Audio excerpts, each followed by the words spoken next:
ನಿರಂತರವಾಗಿ ಆರ್ಥಿಕ ಅಪರಾಧಗಳನ್ನು ಕಾಂಗ್ರೆಸ್ ಮಾಡ್ತಾನೆ ಬಂದಿದೆ.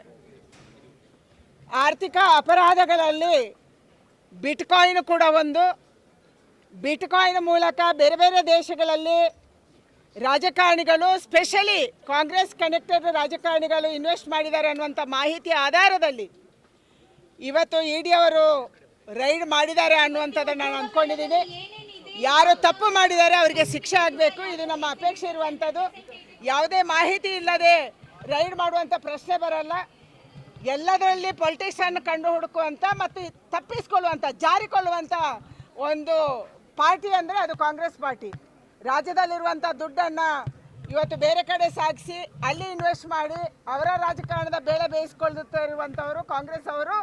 ಈ ಕಾಂಗ್ರೆಸ್ ಸರ್ಕಾರ ಭ್ರಷ್ಟ ಕಾಂಗ್ರೆಸ್ ಸರ್ಕಾರ. ಇದು ರಾಜ್ಯದಲ್ಲಿರುವಂಥ ಸಂಪತ್ತನ್ನು ಬೇರೆ ದೇಶಕ್ಕೆ ಲೂಟಿ ಮಾಡಿ ಕಳಿಸುವಂಥ ಸರ್ಕಾರ ಮತ್ತು ನಾಯಕರಂದರೆ ಅದು ಕಾಂಗ್ರೆಸ್ ನಾಯಕರು.